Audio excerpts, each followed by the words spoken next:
Hello, buongiorno or buonasera. My name is Dawn Matera, and I'm a member of mi.o, Modern Italian Network, a community of people who are passionate about all things Italian, whether it's travel, culture, art, music, or our topic today, the Italian language. For more information, simply go to modernitalian.org. mi.o has several published authors, and today we're going to be speaking with Kathryn Occhipinti, an Italian American who lives in the Chicago area of the United States. She has written a series of books about the Italian language, but with a twist. So, benvenuti. Thank you so much, Dawn, for having me today. So tell us, Kathryn, what is it about your books? Why did you write them?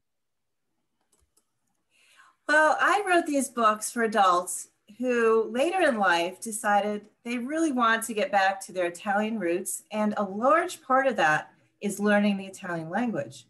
Absolutely. And adults, my age didn't always have the chance to learn Italian. My parents, for instance, spoke English at home. Yes. They wanted us to be American and they wanted us to know English. And of course we did. But they felt like speaking Italian wasn't really necessary in that point of time. Mm-hmm. And now things have come a full circle. Now everyone wants to learn Italian. That's right.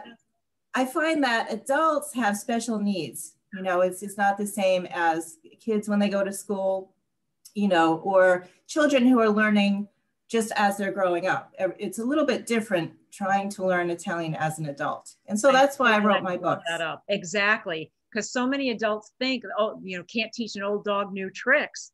So I'm so glad that you brought that up. So tell us about that. What's different about learning as an adult? Well, for the first thing, we need to learn material that's important to us. I find for my own learning, I will not remember an Italian word if it's not a word that I will use. And so what I did for my books, since most people our age want to learn Italian to travel to Italy, is I created a story of Caterina. She's the Italian-American girl who travels to Italy. And so we use the vocabulary that adults will need, and so therefore they will remember it. And I find that's the most important point in learning a language. Yes, absolutely. And you're right about learning the words that we need. Several years ago, my fiance and I were in Bologna, and he had a part of an engine that was this engine happened to be made in Bologna. So here we are in our hotel room, and I'm trying to translate words that I never use, gear or a drive shaft. Come on. No. And the other thing too is that a lot of Italian language, it's so focused on verb conjugation, and that's just frankly boring. So I love your approach about teaching what's necessary. Absolutely. And one of my goals is to make verb conjugation interesting, if that could possibly be. If anyone can do it, you can. So I introduced, for instance, the word vorrei, which means I would like. And it's a very important verb to remember because it's a polite way to ask for what you want. And this is mostly what we do when we're in Italy, right? We're guests over there, so we have to ask for what we need. Yes. Now, this verb conjugation is normally not taught until intermediate Italian, but I put it in the very beginning of my book because it's a verb that people will use and people remember. And also Italians will appreciate if you use this verb. Yes. So rather than focusing on conjugation of, every single pronoun for vorrei, I just focus on the one we need, which is I would like. Perfect. So that's just one instance. Excellent. That's a great example. And it's so true. We need to have some verbs, otherwise we sound like Tarzan. And we do want to be. Yeah. And the other thing I found is that in Italy, if you just make the slightest effort to speak a little bit of the language, they will more than meet you halfway and help you out. And thank goodness for hands, right? We can. We all understand this, right? Exactly. There are some gestures they will not use here, but we understand those too. That's right. That's for the R-rated interview.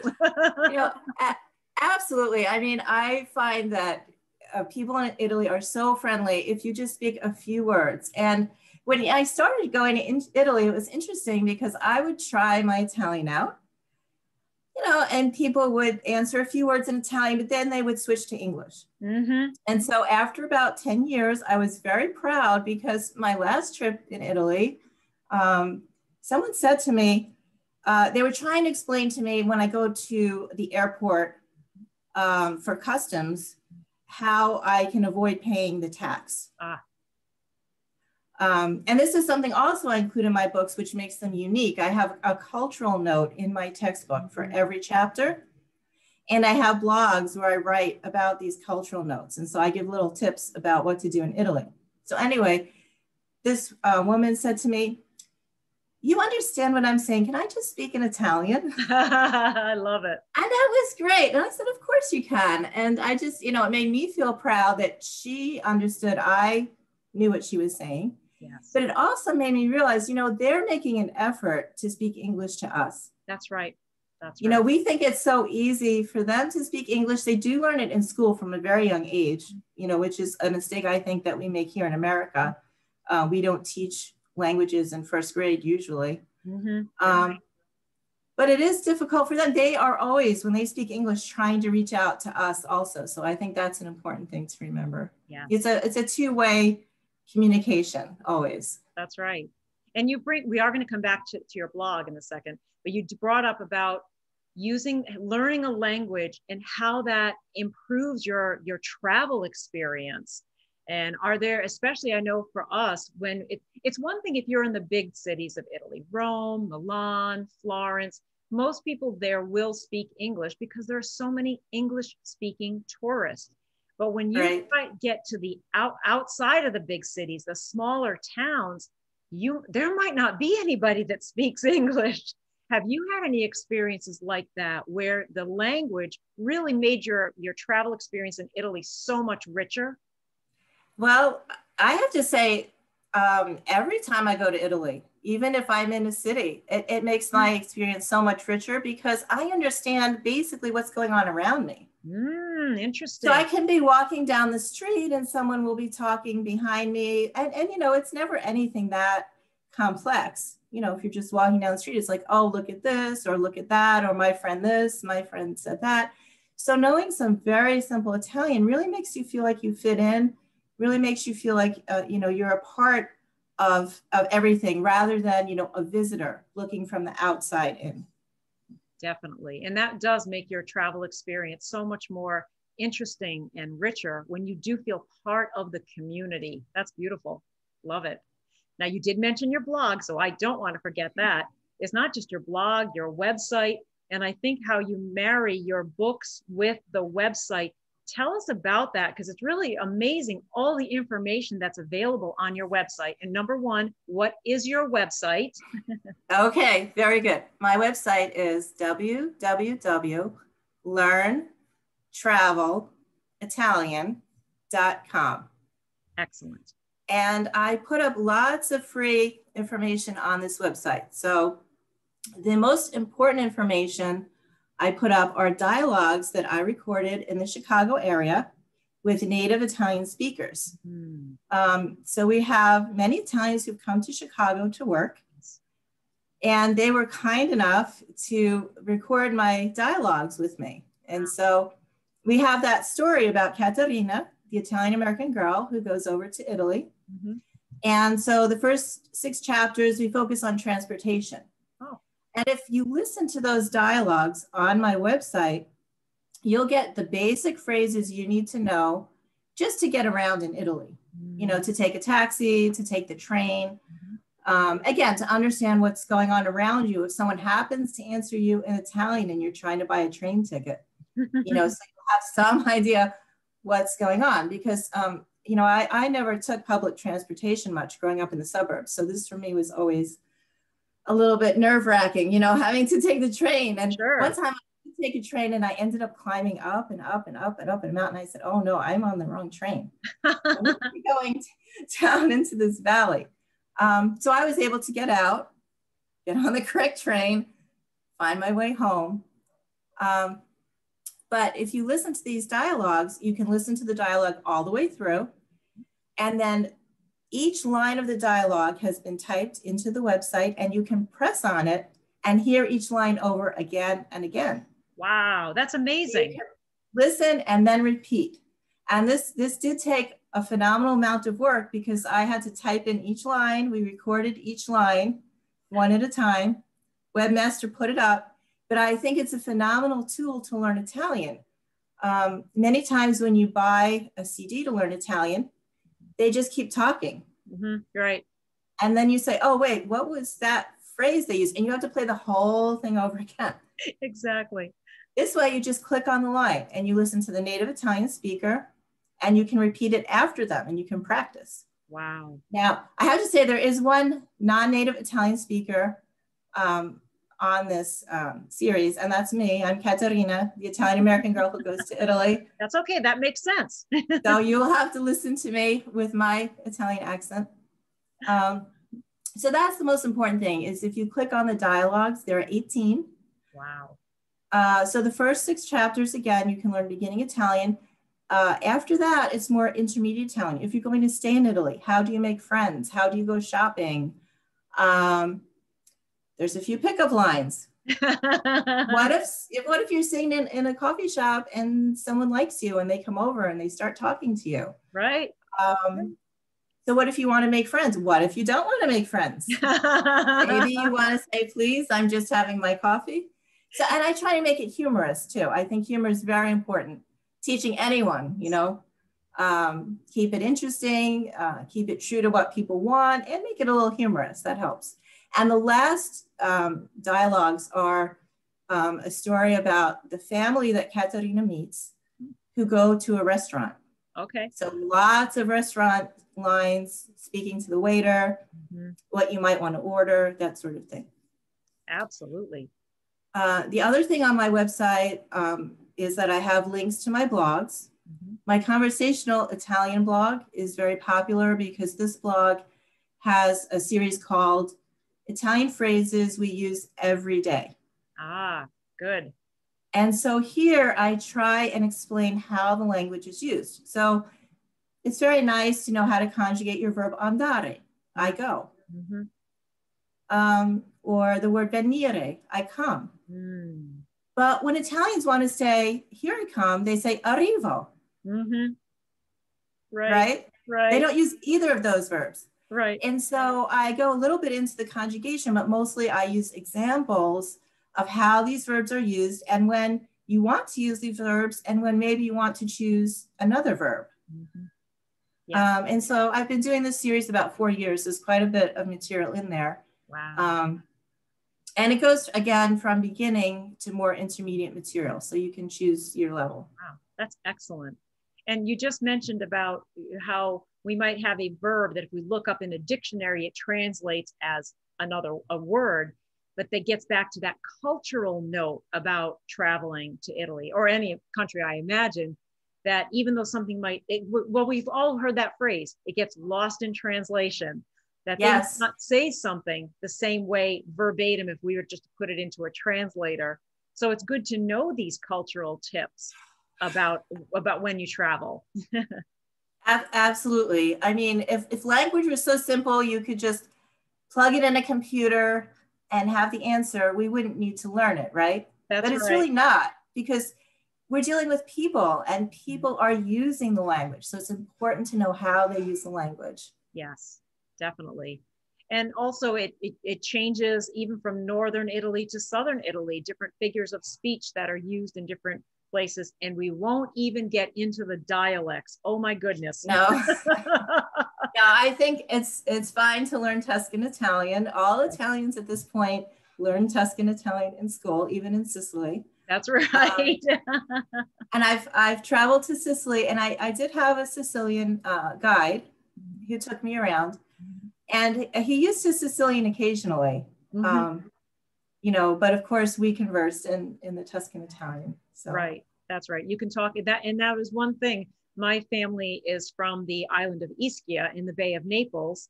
And my grandparents, they spoke the dialect, the Neapolitan dialect. And like you had mentioned at the beginning of our interview, how they only spoke Italian to each other when they didn't want us to know what they were saying. Or exactly. Yes, it was a secret language, you know? Right. Absolutely. And so when I go visit my family and they start speaking the dialect, I have no idea what they're saying. And that's part of the reason why I did go to Tuscany and lived in Florence, Italy, to learn the language, so that if I learned, as you so gracefully put it, the Tuscan language, you can go anywhere in Italy. Whereas if I just went to hung out with my family for 4 months, I would only know the dialect and I'd be limited to where I could travel and speak fluently. That's very true. I have to tell you, I don't know if you've watched My Brilliant Friend. It's a wonderful series about women set in Naples. Yes. And I have to tell you, yes, and they do. And it's so beautiful. But I have to tell you, when they show this series in Italy, they record it in the Neapolitan dialect, and they have the translation in Italian on the bottom for the Italians. I believe it. I believe it. But I think it's phenomenal that they chose to record the series in the Neapolitan dialect. And that makes it so much more real and so much more true to life. That's right. That's right. Yeah, that's beautiful. Wonderful. Now, when it comes to your website with all these incredible resources, it also ties to your blog. And what will people find in your blogs? What type of information? So aside from the Italian language, they can also find out how I cook. Oh. I have cooking videos, which I put up on Facebook and then Instagram. So I'm pretty much on all social media, whichever social media you like, you can find me. I love it. And all the links to my social media are on my website. Super. So I do just 1-minute cooking videos. So if I'm making, like this week, I'm going to make pasta with vodka sauce. So it's a very simple video. It only takes 1 minute to watch. I put my phone up, and as I'm cooking, I just record it with time lapse. And you can see basically how real, authentic Italian food is made. I mean, I know I'm Italian American, but I go to great lengths to research these recipes and how to do things before I record them. Wow. And then I put the actual recipe up in my blog with the video. So that's one thing I've been doing. That's great. Yeah, it's fun, you know, and it's not a whole lot of extra work for me either. You can find me. I'm the one with the striped shirt always. I wear a black and white striped shirt and my kids make fun of me. But I said, well, this way people can find me. They know. That's right. I love it. And I put these up on YouTube also. Okay. And I have a YouTube channel. Again, the link is on my blog. Okay. And the YouTube channel covers some basic verb conjugation. And also I save YouTube videos that I like. There are certain YouTube videos that I follow. And so you can find those also on my YouTube channel. You can look through there. Wow. Now, what is next for you as far as books or teaching? What's next on your horizon? Well, so I just finished the first draft of a book on the subjunctive mood. Wow. Which I know makes everyone nervous. or cower in fear. It is a huge, huge topic. For the last actually 5 years, I've been making a huge effort to try and learn the subjunctive mood. Now, my second blog, which is for intermediate advanced Italian, is where I put up basic information on the subjunctive mood. And I wrote these blogs as I was learning with an Italian instructor. Nice. And this is the way I learn. I write something. So she explains it to me. I go, okay, nice. But I write something and then she corrects it. Oh, yes. And I learned so much more that way. She's like, yeah, well, you really can't do this. It really is this way. So all these blogs have been edited by a native Italian speaker. Nice. And I decided to combine them into a book. Wow. That's thinking that it wouldn't take too much effort. So a year later, yeah. I have a first draft and way more information than I included on my blogs. But the book is called, it's going to be called The Subjunctive Mood, Lessons from a Lifelong Student of Italian. Oh, I like it. So again, it's basically my way of learning the subjunctive mood, what I have found helped me to learn the subjunctive mood. And I try to present everything in as simple a way as possible. I focus on the present subjunctive because, as my Italian teacher said, that is really the most important subjunctive mood to know, because if you make that mistake in Italian, that's a big mistake. So you want to avoid using spero, I hope, and not using this subjunctive mood after that. The other thing is there really are a lot of opportunities to use the subjunctive mood, the present subjunctive. If you're writing an email, you want to say, I hope your family is doing well, you know, or if you're writing a letter. Or you might want to say, you know, I hope that you are fine. Right. There's a chance to use your subjunctive mood in with avere. So abbia and sia, two very important words to know. Even if you just learn these, you'll be doing fine. Just read the first chapter of this book. There you go. One of the phrases that when I was living in Italy, going to school for the Italian language, I always remember, if I were you. And you think about how many times somebody asks you for advice and you say, if I were you, se fossi in te. And so you're right, the subjunctive, and by the way, in Italian, it's il congiuntivo. And for those of you, maybe some of you Italian language learners right now, you got the deer in the headlight look. And you think, don't worry about it. Kathryn's going to walk you through this. I hope so. I'm really trying. And I have a book of explanations with some examples. And what's really taking the time is I have a second book with practice phrases. So I'm trying to repeat what I did before and repeat what I do on my blogs, is again, make it useful for the language learner. Right. And so they have to fill in the verbs, but then the sentences I'm using that need these verbs, I'm hoping they will use in, you know, their daily life. Exactly. So I hope we'll see how it goes. Yeah. Well, I love it because you mentioned that you're going to be teaching this and your previous books on how you learn. And everybody learns differently. Some people learn by reading, some people learn by hearing. And everyone has a different perspective. So I think this is exciting that you have a fresh new approach about teaching this this type of the il congiuntivo, the subjunctive mood. So you'll have to let us know, keep us informed of when it's going to be released. I know all of us will be very interested in that. I will, absolutely. And I hope it's helpful. You know, that's the goal behind everything I do. I really want it to be helpful. That's right. Well, that's the Italian spirit in you, wanting to be helpful, the generosity. Now, of course, this mi.o author interview is with our group, mi.o, our international community of people that are passionate about all things Italian. So, Kathryn, I have a question for you about mi.o. Actually, it's a two-part question. Number one, do you have to be of Italian heritage to join mi.o? And why should people join mi.o? Wonderful. So no, one does not have to be of Italian heritage to join mi.o. One just has to be interested in all things Italian. So that's one wonderful thing about this group. It's all inclusive. You don't have to be a native speaker, or you can be a native speaker. Either way. I gave a 6-week course, which I call Conversational Italian for You, which is basically from my Conversational Italian for Travelers books. And that was a lot of fun. And there were native Italian speakers also teaching Italian.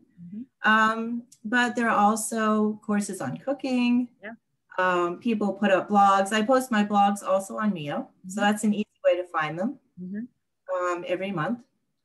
And okay, I'm sorry, what was the second question? Why should we join? Why should people join? Yes.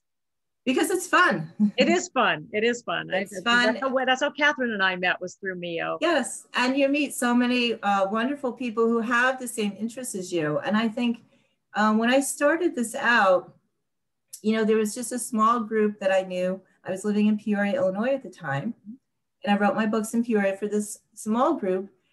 And now I just feel so much part of a larger community since I've joined mi.o. And it does give me access to people in Italy that otherwise I wouldn't have a chance to meet.